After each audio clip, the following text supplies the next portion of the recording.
देशाच्या सरन्यायाधीशांनी बेरोजगार तरुणांना थेट झुरळा सामान लेखताच महाराष्ट्रातील छत्रपती संभाजीनगरच्या तरुणानं कॉक्रोच जनता पार्टीच सुरू केली. बनावट पदव्यांशी संबंधित एका खटल्याची सुनावणी करताना सरन्यायाधीश सूर्यकांत यांनी काही बेरोजगार लोक झुरळांप्रमाणे कायदा, प्रसारमाध्यमे आणि आरटीआय चळवळीसारख्या प्रणालींमध्ये घुसखोरी करत असल्याचं म्हटलं.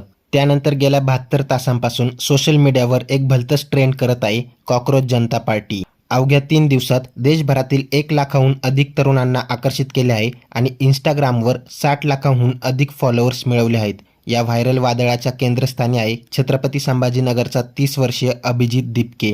इंटरनेटवर बेरोजगार आणि आळशी लोकांचा आवाज असल्याचा दावा करणाऱ्या या पक्षाची कल्पना अभिजितला कशी सुचली आणि त्याची पार्श्वभूमी काय आहे, चला जाणून घेऊया. त्यापूर्वी चॅनलवर नवीन असाल तर चॅनलला सबस्क्राईब करून बेल आयकॉनवर क्लिक करा. आपले चीफ जस्टिस ऑफ इंडिया आहेत, त्यांनी जे कमेंट केलं देशातल्या युवाबद्दल ते मी ट्विटरवर वाचलं. त्यांनी तिथं बोलले की जे लोक आजकाल सिस्टमला क्रिटिसाइज करतायत, नावं ठेवतायत, बोटं ठेवतायत, ती अशी लोक आहेत जी खूपच आळशी आहे, ज्यांच्याकडे काही काम धंदा नाहीये, बेरोजगार लोक आहेत आणि ही लोक समाजामध्ये कॉक्रोच आणि पॅरासाइट सारखी असतात. तर ते वाचून मी थोडं आश्चर्यचकित झालो. म्हटलं चीफ जस्टिस ऑफ इंडिया हे तर संविधानाची रक्षा करण्यासाठी असतात.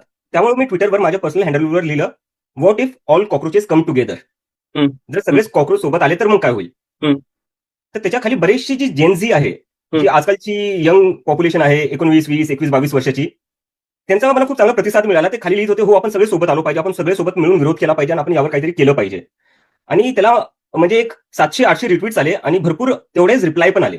तर ते रिप्लाय वाचून वाचून मग माझ्या मनात एक आयडिया आली की का ना आपण असं केलं पाहिजे की ह्या गोष्टीवर आपल्याला नावं ठेवतायत, त्याला आपण ओन अप करू आणि आपण सांगू, हो आहे आम्ही असे असल्यामुळं का आम्हाला बोलण्याचा अधिकार नाहीये आणि आम्ही बेरोजगार काय स्वतःच्या चॉईसनी नाहीये. देशात आज एवढी बेरोजगारी आहे ती काही लोकांनी स्वतःहून केलेली नाहीये. बरोबर. की जे सरकारमध्ये बसलेले लोक आहेत ते त्यांचं फेलियर आहे, त्याच्यामुळे बेरोजगारी आहे. आणि तुम्ही त्यांनाच म्हणताय की तुम्ही काही बोलू नका.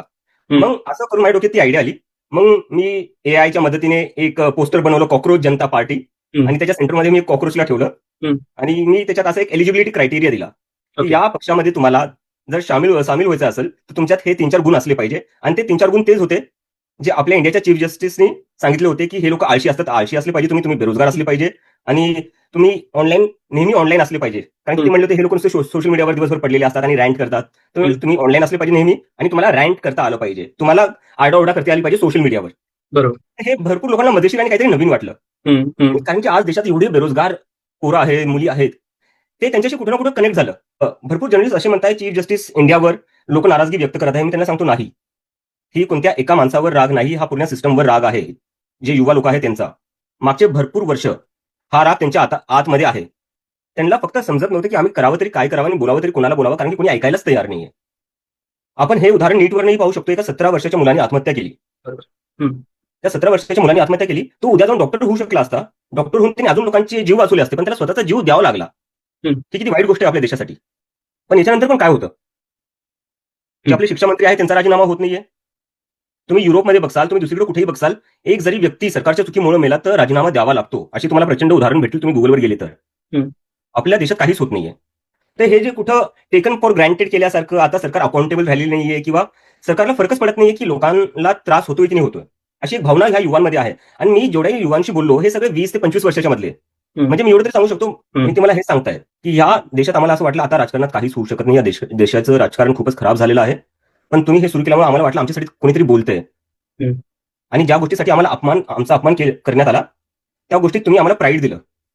ओके. तर आम्हाला कुठे ना कुठे आता होप भेटलेली आहे.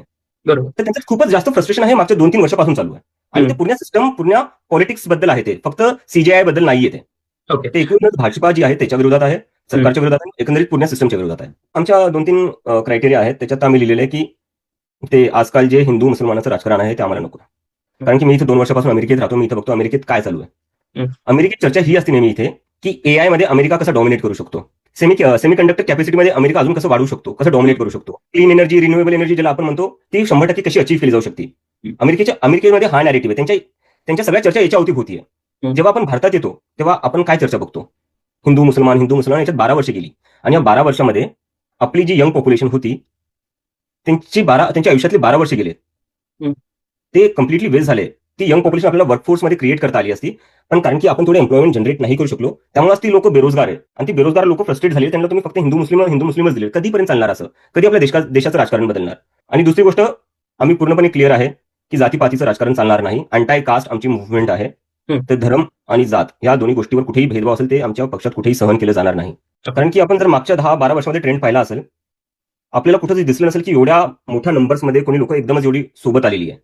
तर मला वाटते हे कधी ना कधी होणारच होतं.